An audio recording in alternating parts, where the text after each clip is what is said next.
He's a co-occurring disorder chemical dependency counselor, and he's worked on the PAC team for over 3 years.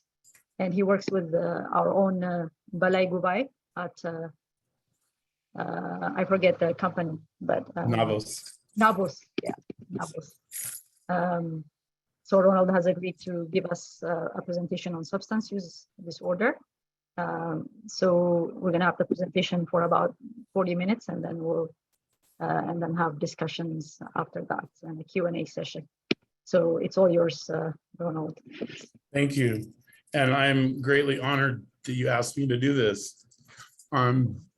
So I'll begin with, my name is Ronald Fitzgerald. I've been on the PAC team for about 3.5 years now. It's a great honor. I love my job. I work with Balay. He's a good guy. So you can see my PowerPoint, right? So let's see. I can hardly see it. So Balay, do you know how to make it bigger on my PowerPoint so I can see it? Sorry.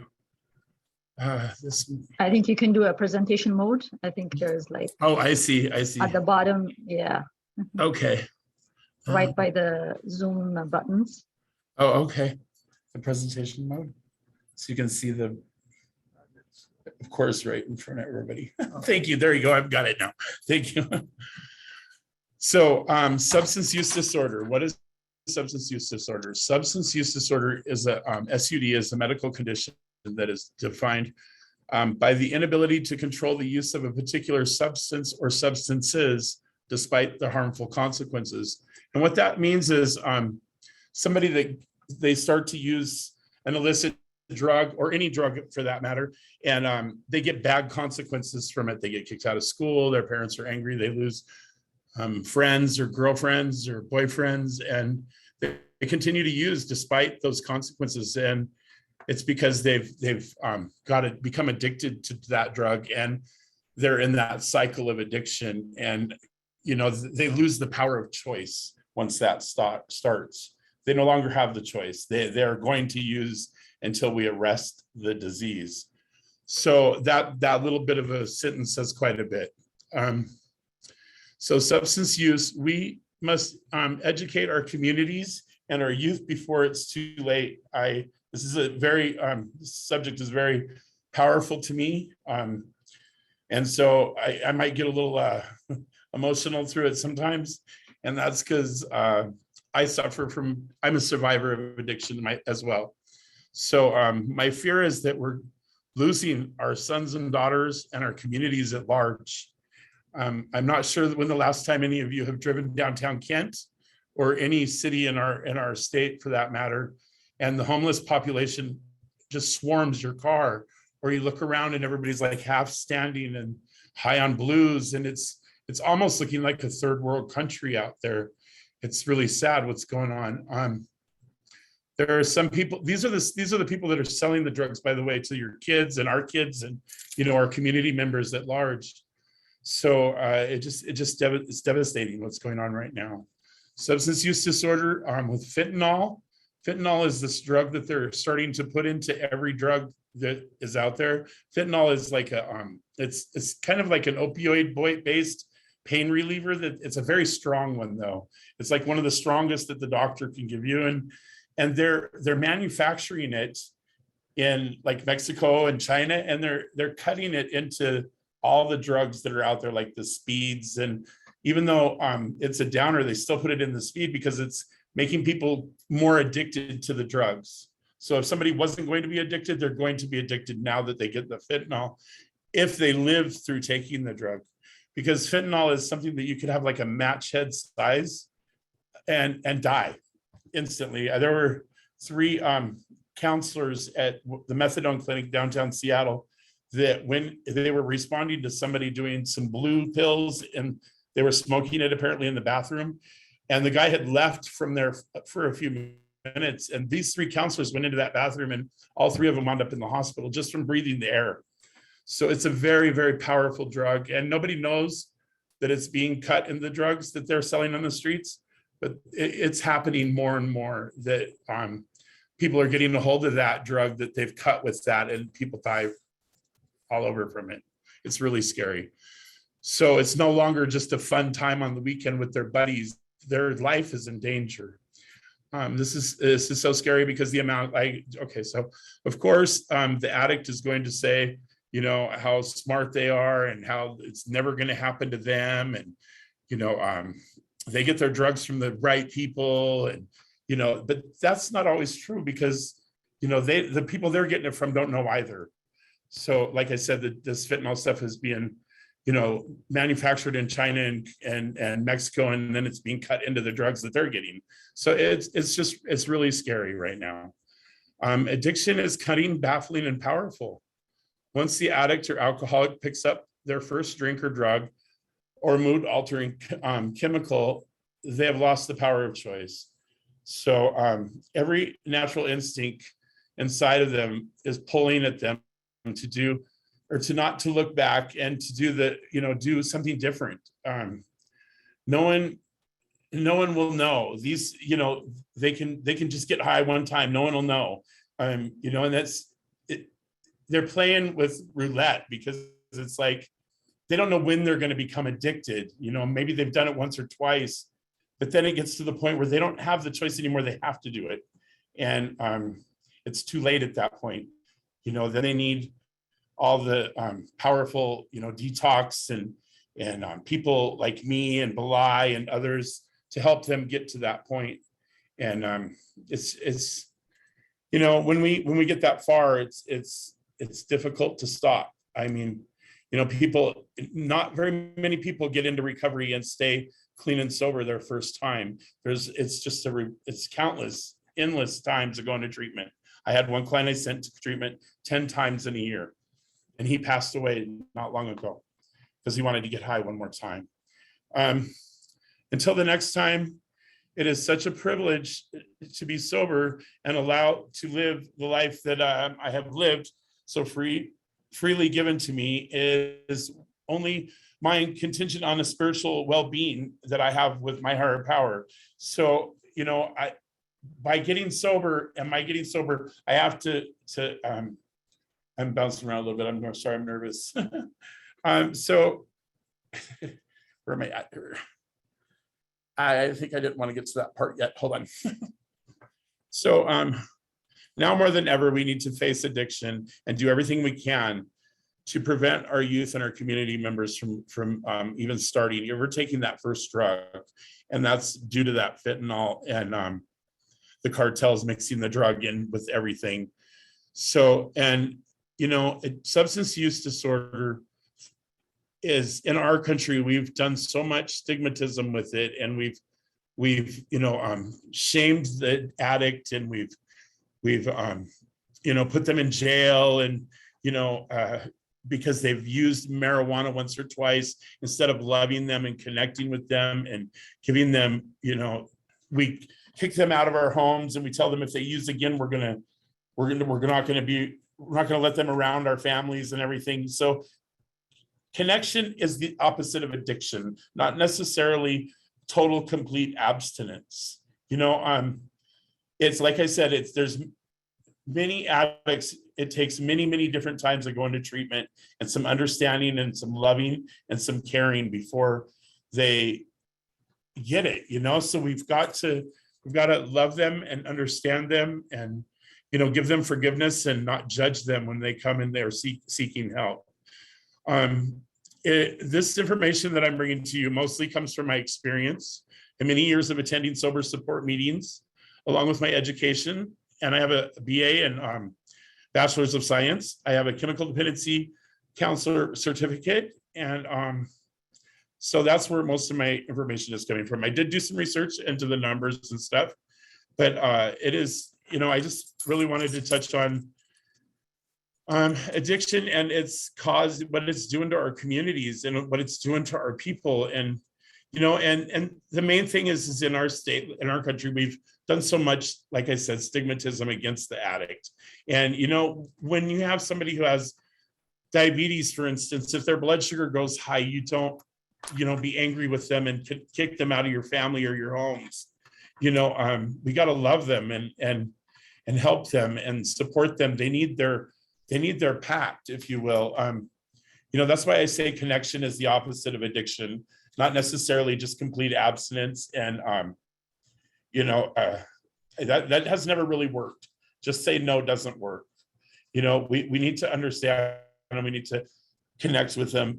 There's a program called Al-Anon that if somebody sees these behaviors in their kids, I think, or their family members or their community members, I think the best thing for someone who has no experience with substance use is to connect with the Al-Anon meeting and ask for help, because they're going to give you the best advice and the best direction to go in.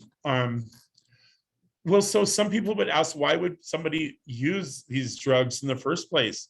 It all starts with not feeling good in your own skin, feeling separate or different than other people, wanting to connect with everybody, wanting to fit in, feeling hopeless, feeling unloved or alone, and wanting to escape reality. And so then they end up, meeting somebody who does drugs and they think they look cool, so they want to become in the in crowd, and they start using with them once in a while, or maybe it starts with this drug or that drug. And that's one interesting thing I had is everybody thinks that like marijuana is the gateway drug, and that's not true. I think that tobacco is the first gateway drug there is. I remember stealing cigarettes from my mom when I was younger, before I ever did then the marijuana came, and then the alcohol came, and and then I started hanging out with that class of people, and I started, adopting their behaviors and doing things that they were doing,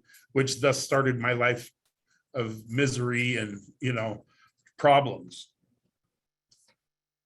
And I see that to be true in a lot of my clients. So when and how does a user become an abuser of a chemical? Your youth may tell you, like, don't worry, mom, dad, it's just a cigarette, or it's only pot, or I'm only doing it on the weekend. All my friends are doing it. This is very dangerous. Maybe they're saying things like, we're only going to do it this weekend, and it's my friend's birthday, and we're going to be monitored or whatever. It's not a good idea, because it just, like I said, it brings a lifetime of pain and suffering.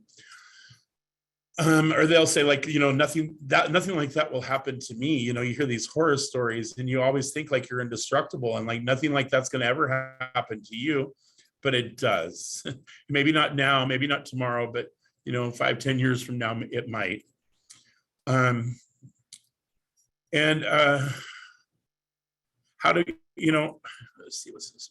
How do we fix this? How do we help them?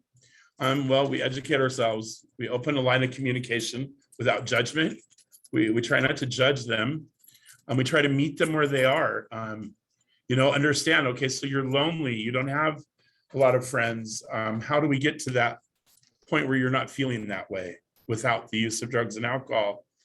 As hard as it's going to be, we don't want to question them all the time. After we find out, maybe we find out they've been using a couple times here and there. And then they say they're not doing it. We don't want to be meddling and like, oh, where did you go? What did you do? We want to give them the respect and the trust for a minute. And I'm only speaking about this from experience with several people, and being in this lifestyle myself is that you allow them to have a little bit of or a little bit of trust and stuff. That can go a huge amount of ways, and it will keep the line of communication with you and your kid open, especially when you're involved in drugs and alcohol like that. You don't want to lose that. So, because you always want them to be able to feel safe to come to you and talk to you. I would, like I talked about the Al-Anon meetings, I would Google Al-Anon near me, and you'll find one come up. I would look for one that would be in a church, maybe. These tend to be more solution based, because you can find some meetings that aren't really solution based. If you think that your family member or even a friend is using, and you're scared or worried that you don't know where to turn or what to do for them, that's when I would Google that meeting and quietly go and learn a little bit for yourself. Because if if I've seen any success in this industry and throughout my experience, it's when the family gets right and the family gets educated and the family gets non-judgmental and healing, always the addict is healed, and they just kind of come along with it that way. Because you can't be all well and then them be all sick. It just doesn't work that way. And every time I've ever met an addict or an alcoholic, every time there's an enabler behind them. I can save them. They can't do any wrong. That kept me sick for a long time. My grandma, I was the first boy in my family in 18 years and the first grandchild, and I could never do any wrong. So when I was doing bad things like that, I always knew that grandma would protect me and take care of me. I didn't have to be accountable for any of my behavior. So, when you go to Al-Anon, you learn how to be not that enabler, because that's a really fine line when you see somebody that you love is going through that hopeless lifestyle. It's really hard not to want to save them and help them. But it's the line between saving them and helping them and enabling them is so faint that it's really difficult to see. So it's best to get somebody involved that has a little more experience than we do. I mean, even me today, almost 10 years sober, I still would encourage that for myself if I was to be in a friendship or a type of relationship with somebody who was actively using or wanting to get sober.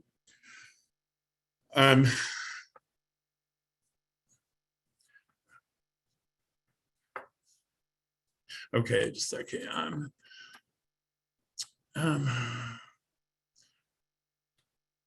Okay, okay. So, and encouraging better choices. One of the greatest gifts I think that we can give the addict, alcoholic, is patience, love, support, and understanding. This idea of they're bad people. They're not bad people having bad choices. They're sick people needing help. And when someone's sick, we don't say that you're bad and you made poor choices. That's why you're sick. So I think we've just really gone too far with that in our society. And they're already beating themselves up enough and in enough pain from the life that they're living that they don't need added on to it. And again, that's just like the enabling. That's why that sober support meeting for someone who's never used or doesn't have that problem would be very beneficial. Because they're telling themselves 100 times a day in their head or 100 times an hour what a loser they are and how terrible they are. And then when the family kicks them out of the house or because they've had enough, and rightly so, some of it were whirlwinds through people's lives. We're destructive because that disease it's a disease. It's destructive and it's all encompassing, and it destroys lives. And so what better of a way to get rid of that out of your life if you're the sober person than to have them leave. But anyways, so what drugs do we think cause more death in our country? Which drug is it, I wonder? It's actually tobacco. Tobacco kills more people than any other drug in our country.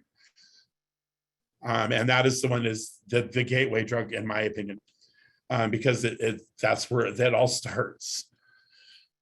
Let's see. And when an addict starts to use, they never think about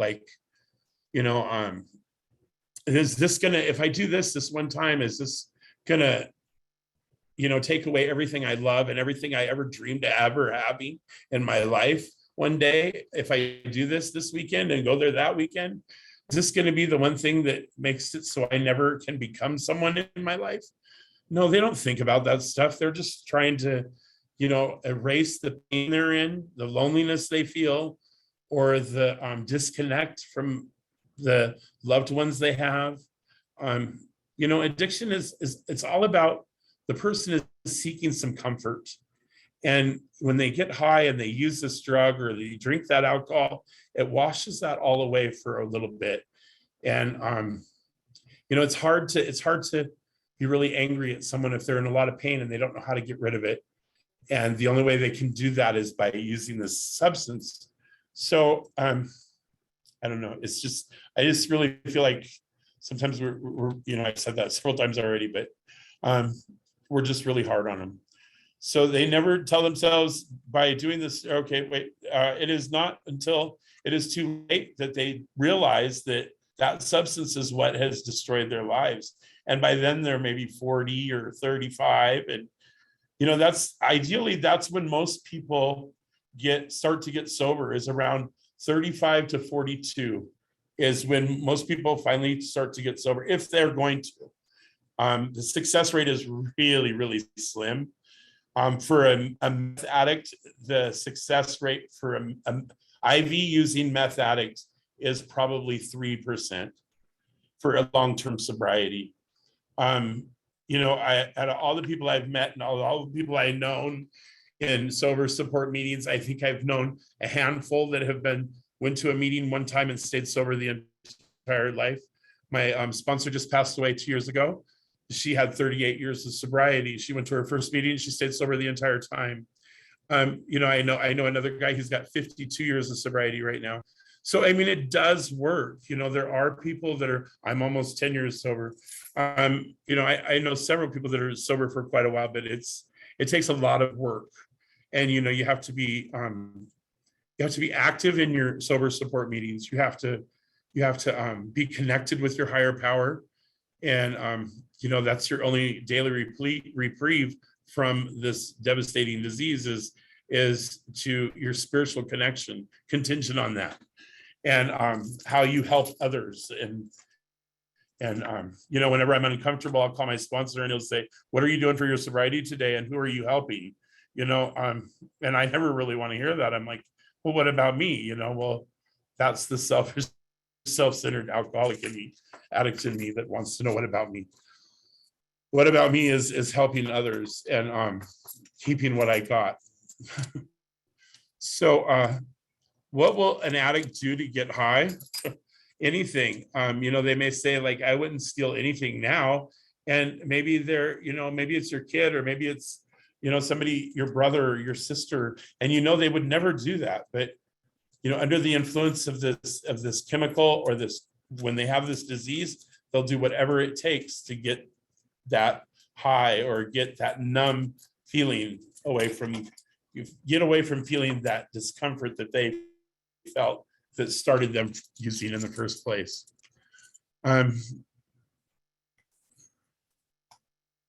And will they make sure that the drugs they get are clean and not free and not have any problems with the fentanyl or anything? If they were able to know? No, they don't care. At that point, I could never steal from my family or my friends, they may say to you, and it's, yeah, you never would, but this new person that's addicted to these drugs and alcohol would.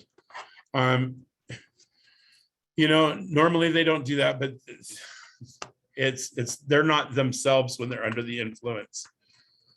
So I kind of went really fast through this. I am open for questions.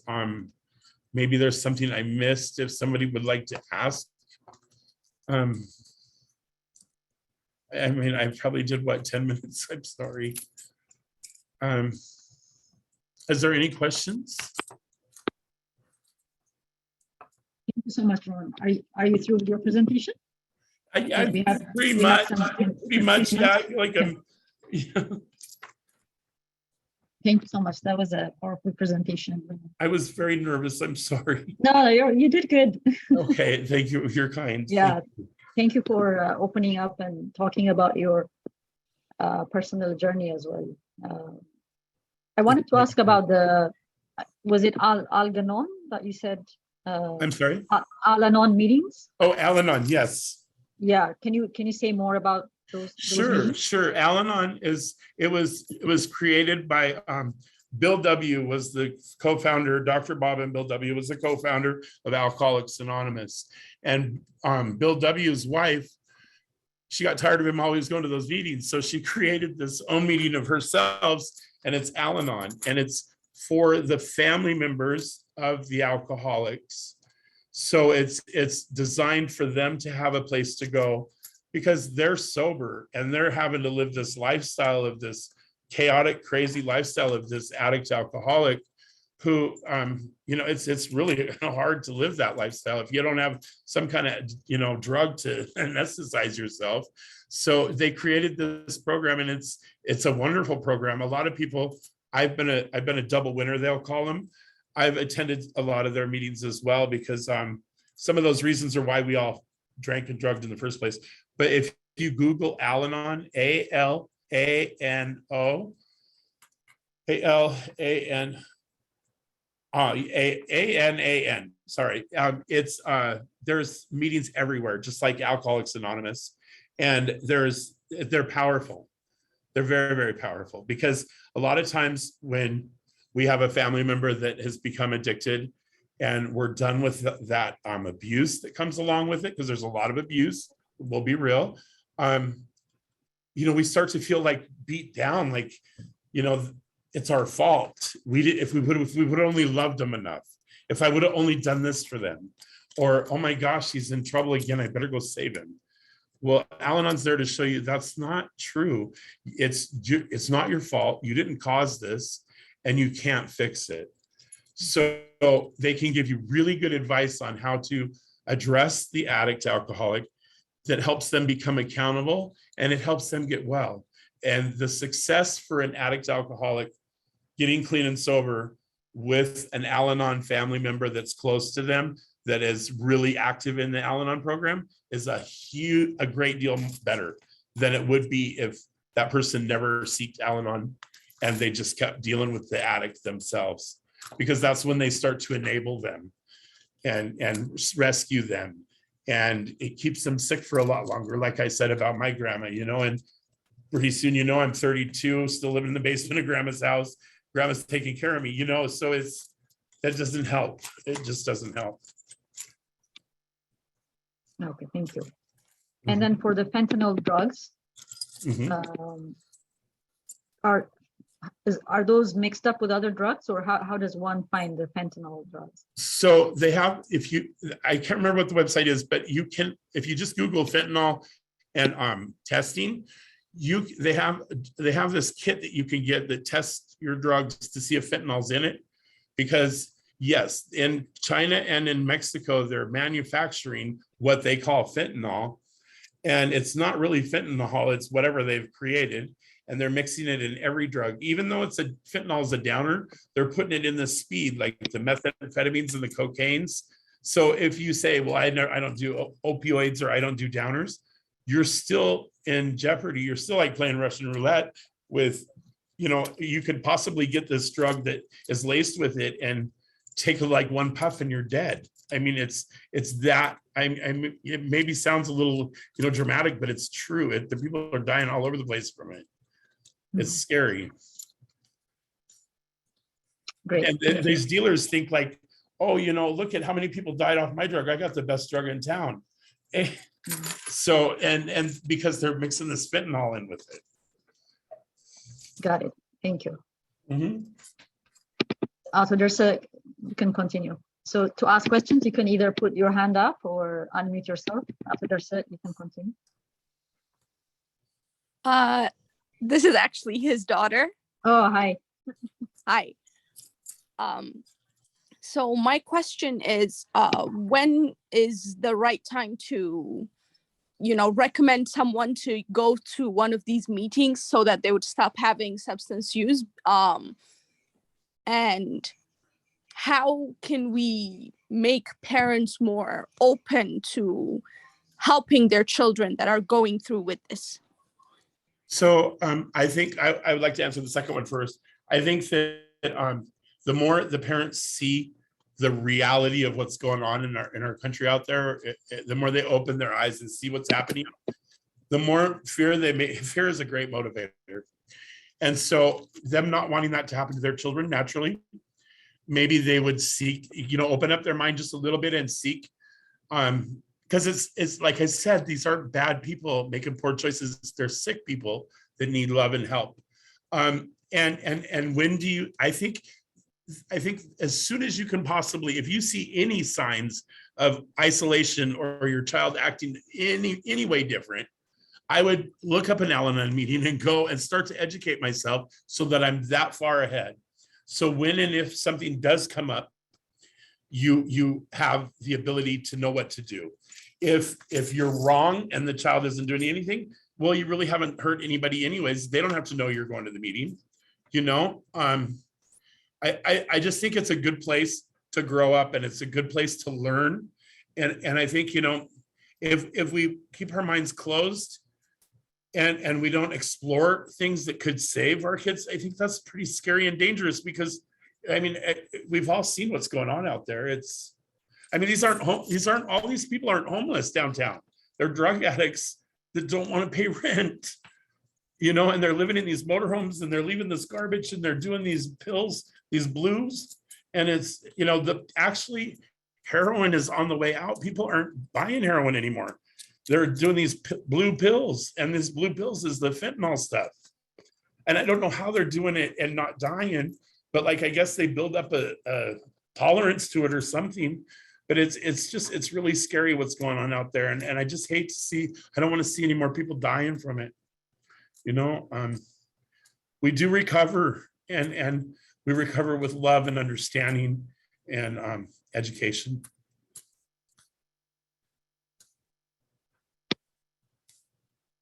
Thank you. Thank you. Anybody else? Questions? I have a quick question. Yes. My question is how the legal drug is leading the community to be more exposed for illegal drug. What's your opinion on this? I'm sorry, I didn't catch. I didn't. Some drugs are legal. That's right, the state. Right.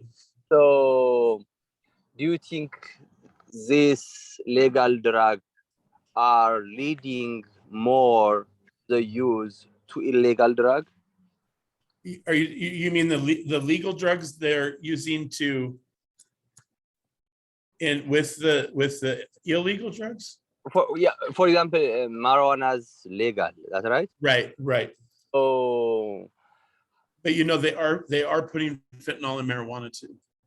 Yeah. So now, mostly some people who start with marijuana, they end up using the more harder drugs.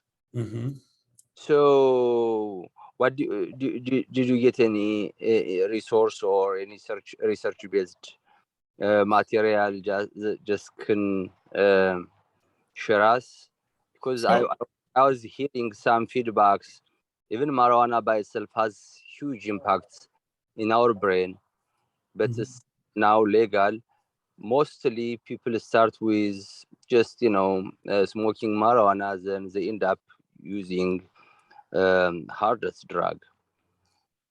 You're right, and so there's I have two kind of answers for that. In that, I think that we missed the mark with marijuana a long time ago in our country.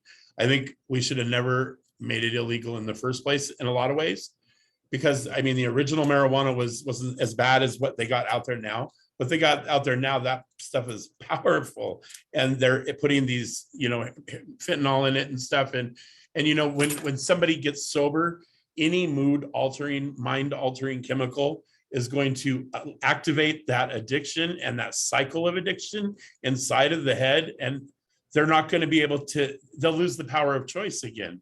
So if they're smoking pot a little bit, they've been trying to be sober, they've been smoking pot a little bit here and there, and next thing you know, somebody comes around with some hard drugs. They would not have used that had they never have touched the marijuana again. But because they touched the marijuana again, now their defenses are down, and they're going to, they could use it. But the marijuana is, and you know, we've started to decriminalize all drugs in our country right now.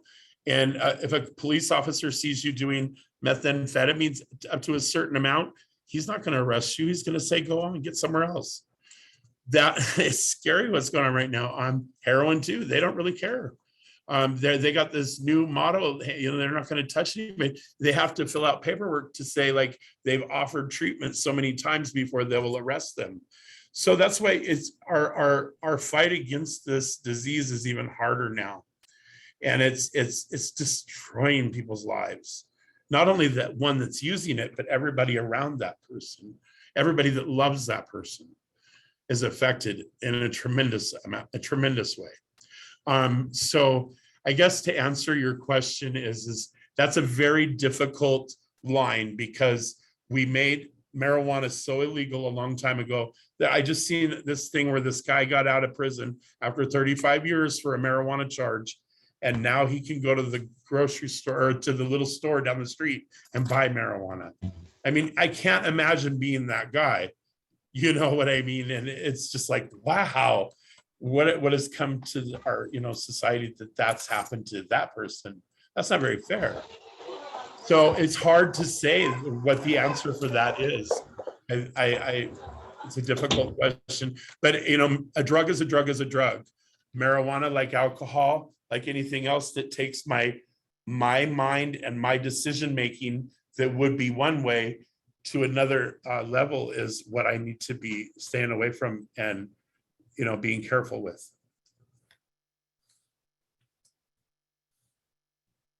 Does that kind of answer your question? In a roundabout way? In a roundabout way. Yeah. Thank you so much. I have one more question. Yes. Any suggestion? Any, you know, what's the best way to engage the youth, especially now school will start soon in September. Now it will be very tough for some family just to engage their kids to prevent them from using drugs. So what kind of technique or method is the best to approach our kids to be open enough for us? Yeah. I think after school programs, I think, you know, more engagement. We've become a society where both parents work. You know, we can't survive without it. And our kids are left alone. They're latchkey kids. They're left to, their decisions are based on the whole of the, you know, the kids they're hanging around. We got to become involved in who they're being, who's in their head, who's around them, who are they friends with? What are those people doing? How are they behaving? It becomes a society's issue. I think like if both parents have to work, you know, if we have good after school programs where people are engaged with your children and they're going to have the same kind of morals, the same kind of guidelines that you would have in your home, I think is the most important. I think we need people to step in place and help each other. I think that we need each other to help, you know, get in there and help our children not make these poor choices or end up addicted to drugs that they have a lifetime of hopeless, incomprehensible demoralization. You know, I would love to see us save everybody from that. It's a horrible life. But you know, I think truly that is where we're at, is after school. We need more after school programs. We need people to be more involved with children. And it doesn't have to be just the parents, aunts, uncles, cousins, whatever, anybody that's older that can be there to watch them. You know, I think that's what would help. Thank you so much. Yeah. Yep. And being open and talking about this stuff. It's uncomfortable. You don't want to talk about it because you're afraid they might want to do it. Well, no, let's talk about it. Let's make it open and out. Yeah. I mean, you know, most of the time kids, they don't want to share anything what they see with their friends. You know, they don't want to be their friend in trouble. So right. even most of them, they just they just to show how they are nice for their friend. They just try, Right. offend their friend. Okay, let me try it for you. Then Right. they can take it easily. So they do have another program like Al-Anon. They have one called Alateen for younger kids like that are it's recovery based. It's comes from Alcoholics Anonymous as well, and they can become involved in something like that. I don't know, like if maybe if one of them have a friend that's really suffering from something like that, and you were to help them and get involved with them and kind of like not judge them and just be like their buddy, and take off the dad hat and put on the friend hat. I don't know what the answer is. I don't know. I mean, I don't have children, but I've been a kid and I've seen, my side, and I've seen a lot of kids. I've worked with youth. So that was kind of what I saw with youth. It was really sad when I saw 13-year-old IV heroin addict girls come to the program. Broke my heart. Yeah. Thank you so much. Thank you. Thank you. Aristo, you can continue. Aristo 5. Hello, this is Masti Tsagga. How are you? Oh, hi, Mr. Hi. Hi. Is there any study or disaggregated data which shows that what kind of people's mostly exposed to the drugs and why? Maybe the female or male or the immigrant peoples, or what categories of peoples are most exposed to the drug and why? And we know that there is any study. Thank you. No, I have not, but I do know that it's the popularity of these drugs is getting so huge that it can't help but overspill into every community. And I would hate to see even one from any community get involved. I know that, I mean, it's everywhere. It's huge. So I haven't actually seen, in my life and in my experience, I haven't seen any really one class of people that has been affected by it. I think addiction is all encompassing, and it doesn't really care who we are. If we're introduced to it and we are prone to engaging in it, and we do, we're in trouble. So from your experience, you see all kinds. Yes, all kinds. Walks. I mean, I haven't seen many Ethiopians or many Africans or many, of other, like not many Asians. But that doesn't mean that it hasn't gotten that bad, now that it's as bad as it is out there. I mean, I've been sober 10 years. I've been working with addicts, but I haven't been out there in the lifestyle with them, so I don't know. It might be spilling over, but it's good to know before it does, so that we know what to do if it does affect us. Yeah. I wonder if Balai has any comment on this. Yes, I would love to hear from Balai. Balai, are you on?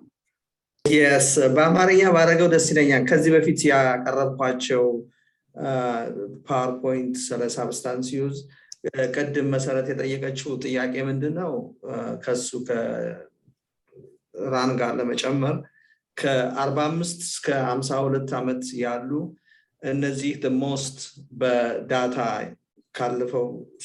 ያለፈው ያቀረብኩት ነገር አለና እዛ ላይ ማየት ይቻላልና 45 እስከ 52 ያሉት ናቸው እና ብዙ ጊዜ እነዚህ አዲክት ናቸው። ግን አሁን የኢትዮጵያ ወይም የኢስት አፍሪካ ሪሰርች አላደረግንም። ብዙ ጊዜ ግን በመሄድበት ቦታ ላይ ግን አብዛኛ ኢትዮጵያዊ፣ ኤርትራዊ፣ ሶማሌ እንዳውም አንድ ጊዜ ጥናት ሳደርግ ያገኘሁት ምንድነው ወደ 450 ሶማሊያን ጀራሉ ፕሪዝን በአልኮሆል እና በድራግ የተነሳ ማለት ነውና የተለያየ ነገር አለ። ግን ሪሰርች አልተደረገም በእኛ ላይ ማለት ነው እንጂ ብዙ በማየት ግን ብዙ ሰው ነው ያለው። Thank you, Ron. Thank you very much. Thank you, Lai. I'm very honored that you asked me to to get involved in this really boosted me. Why anybody would want to listen to me, I didn't know. So I have one more question about, yes. You're saying how there's a fine line between helping them versus, they have to, like, I'm trying to find the right word. There was a fine line between Helping and now I can't even think of it. Yes. or like referring them to be treated somewhere, right? Right. So what's the best way to find that fine line? That's a difficult task. And that's why I strongly encourage going to like an Al-Anon meeting or something, because when you go, you would want to announce yourself as a newcomer, because they're very, very warm and welcoming. And they because in order for them to keep the gift that they have from going to these meetings and learning what they've learned, they have to give it away. It's kind of like their motto. And so, when you go there, you listen for somebody who's going through the similar experience as yours.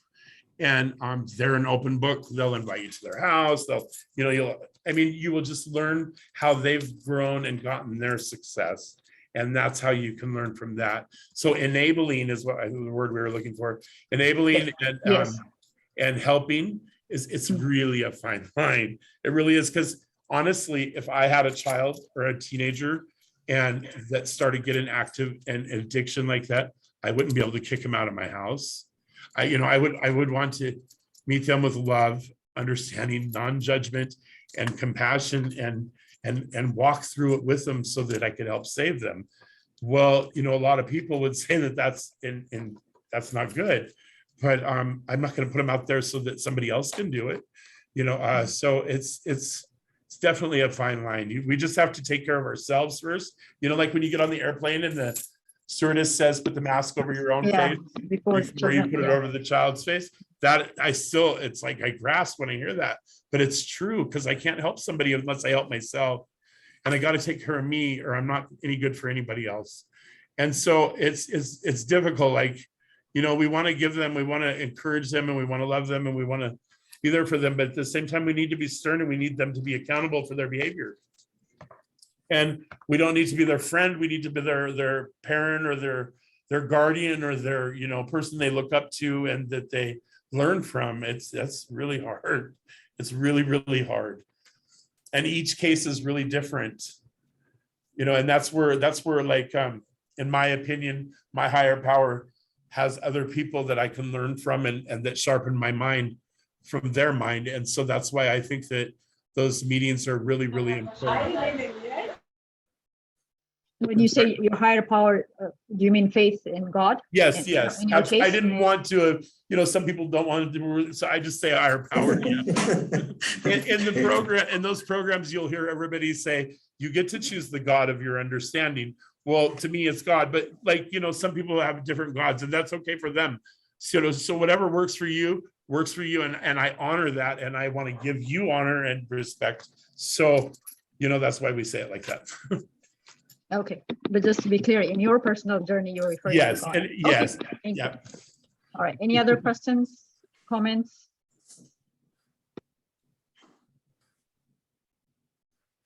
We have a few minutes. And if there's questions later or comments later, I'm open to whatever. You can, reach out to me. I would be happy to help in any way I could. If there's anything somebody has a problem with, that they don't know what to do, or they're lost or scared, or they need help, I'm here to help if I can. I have a good question. Yes. Any helpful material just to kind of coping skills for substance use, the most you recommend, the most effective and simple, which one do you recommend? I didn't catch all that really. I'm sorry. Coping material. Coping mechanisms. Skill material, very simple and very effective. Yes. What type? Which kind of material do you recommend? I know there are many resources, but right. the most used effective? So the most ones are the Hazelton material that that's the most that I've seen, the most widely used. That you can go through, but they got packets and they teach you. And and actually the 12 steps, we admitted we were powerless over our addiction. Our lives had become unmanageable. Yeah. It's gonna, yeah.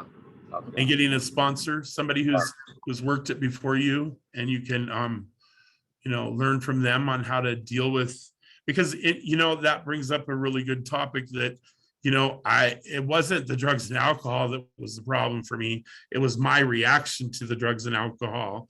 It was my inability to form real loving, kind relationships with other individuals.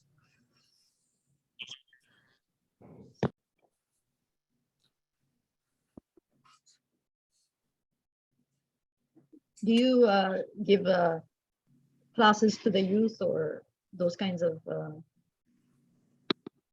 I loved working with the youth. There's not any program anymore for them really here. Okay. I worked at the last one that I think closed down was Lakeside Milam, and that was right down the street here. I worked there until they closed, and it was because they weren't able to. It sounds really barbaric, but they would lock them in. They wouldn't be able to lock them there. The kids could walk away, and the responsibility of the facility was so huge.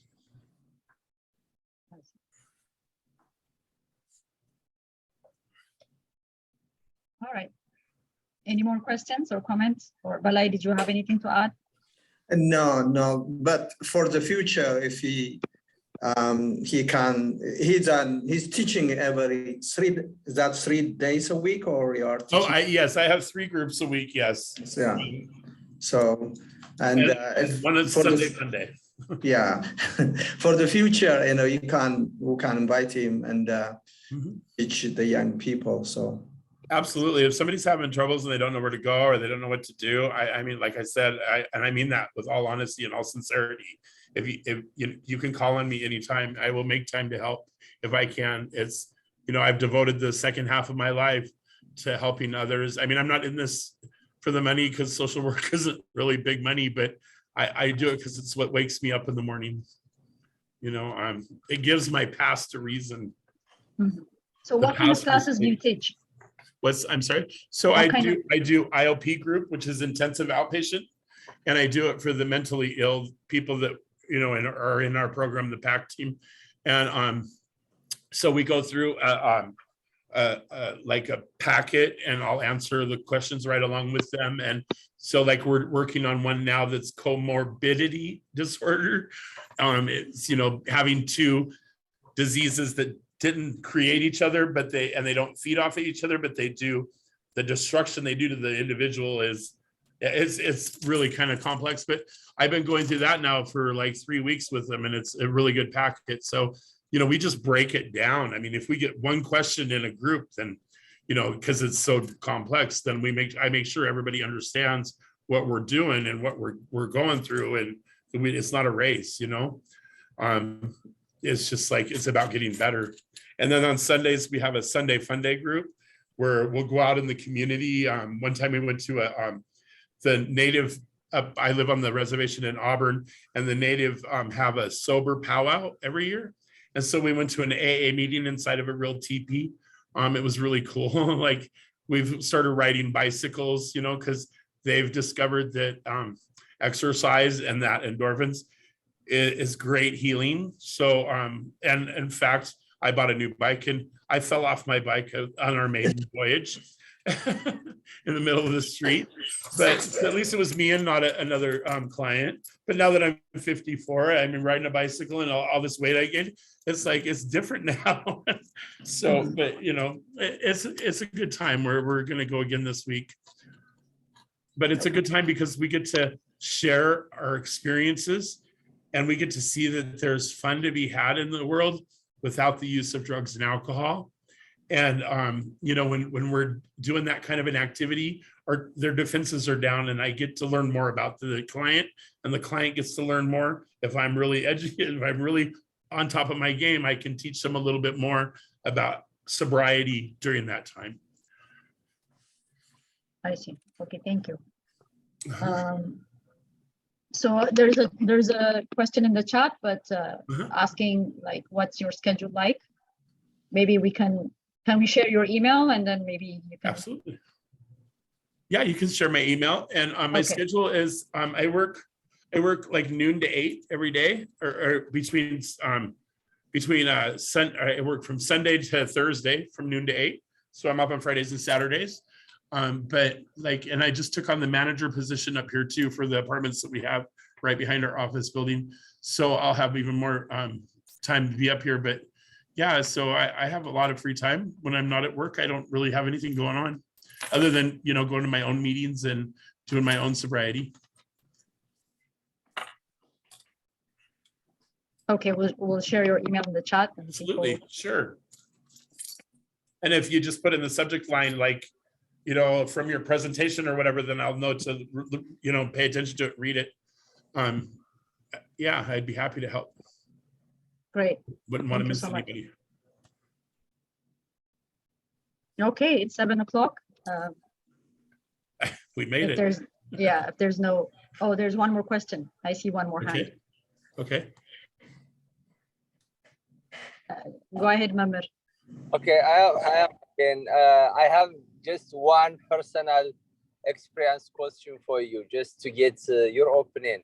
Some believe if someone was not smoking or drinking, he can't understand them. So they ask, have you ever smoked? Have you ever tried any substance? Do you know how we feel? What will be your response for them? To be best count of coping skill from any substance use or alcohol, do you think any non-smoker ever, not smoking ever or drinking ever person could be a good counselor for those populations? I think if it's in your heart to help and you have good intentions, I think you're going to be a great counselor. I think that I can't imagine thinking even today after 10 years of sobriety and my second go around, my first time I had 7 years and I relapsed and then I came back. I think even with all my experience, strength and hope, I can't think of life always forever, never using drugs or alcohol. I think about right here, right now, today. And my life is perfectly fine without it this moment. And I have to live it for each moment at a time, sometimes seconds at a time, till I can get through that day. And I ask God for help in the morning and I thank him in the evening, because that's who keeps me sober. So I think, it's each person has a personal journey. And I think that if their heart's in the right spot and they're trying to help somebody, I don't think you can go wrong. Yeah, my understanding is they may think, the counselor can't easily relate to them. So, your answer. So, what will be your best response for them? I mean, if someone has a good heart to help, he can. Is that right? I didn't catch. I don't understand. I'm sorry. I don't understand the question. Did you answer? Did you say if someone has a good heart, definitely he can do that? That's right.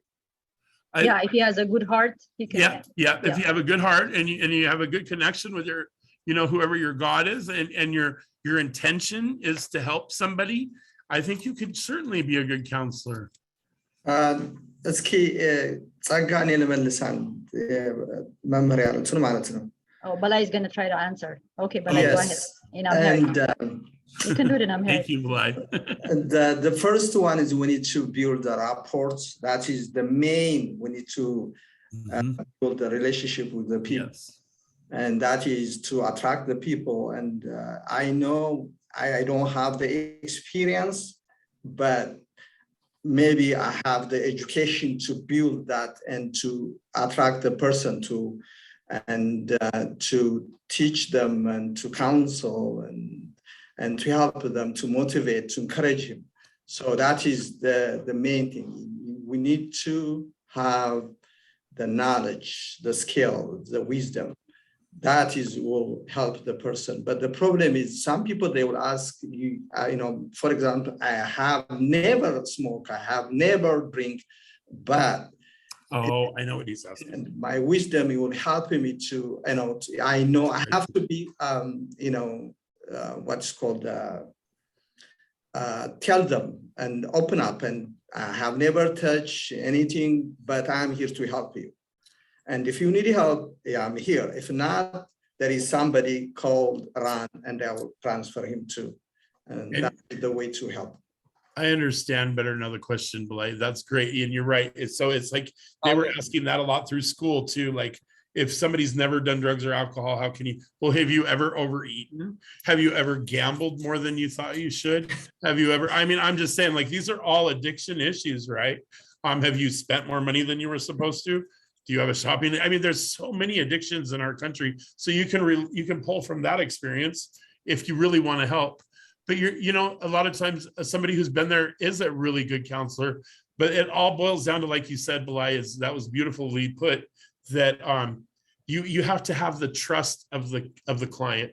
And the only way you do that is by building a good, solid relationship with that client and a therapeutic relationship. Yes. And there's a lot of mistakes to be made there. You can get too close. You can, but if your heart's in the right spot, you'll do good. I understand what you mean, Belay. Definitely, if the educator just try to set some kind of boundary between him and his client, just to to separate himself from them, and if he invites them to ask him such question, definitely that's true. But that's I don't think any trained counselor describe himself in that way.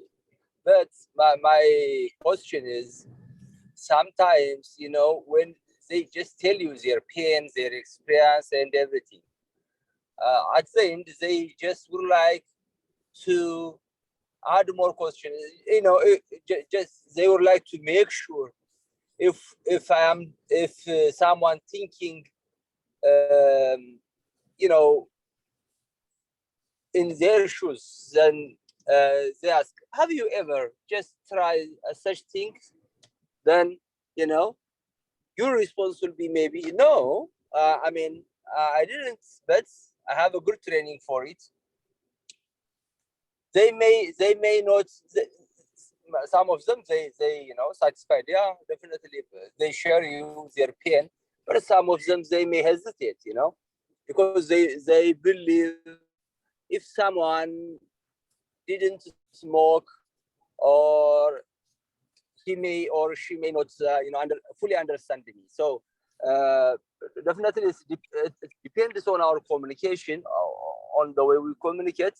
But sometimes some clients just ask just to relate and to share more, maybe more information, and to build more relationship.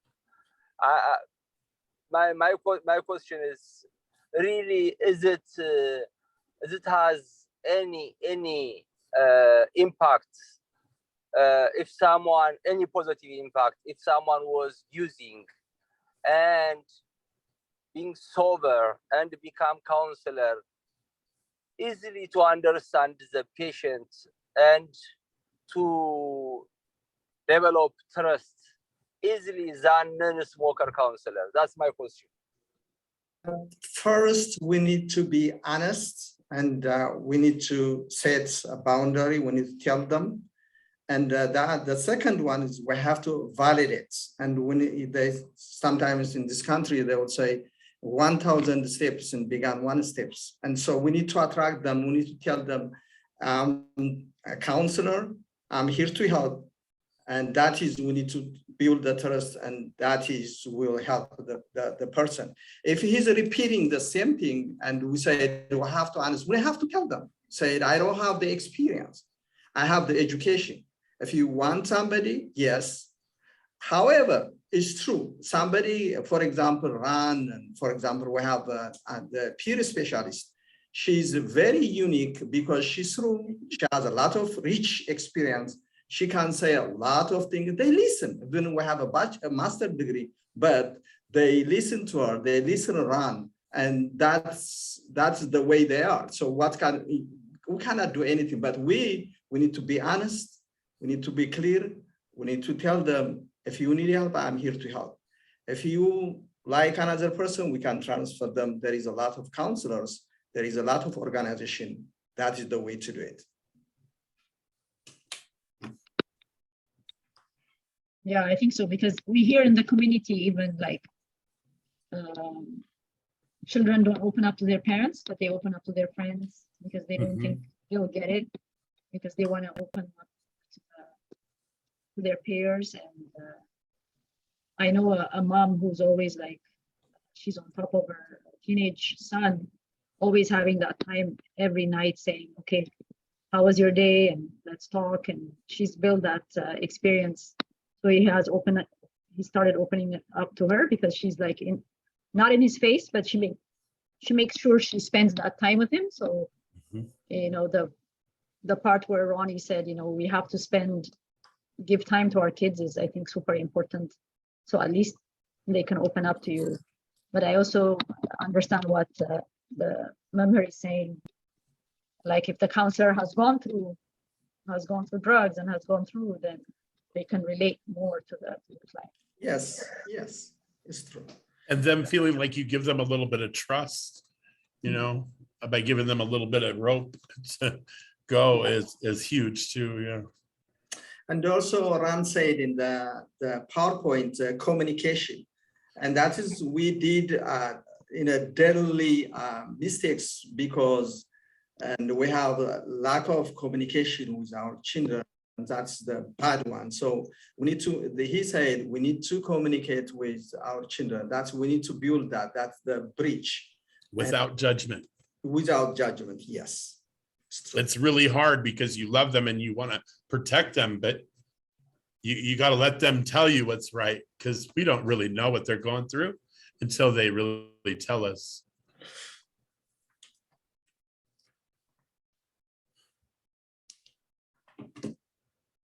Okay, any other comments? Thank you all. Thank you so much. No, thank you. It's Those my are good honor. questions. Yeah. It's my honor. I'm great. I feel a huge amount of privilege that you asked me. Thank you.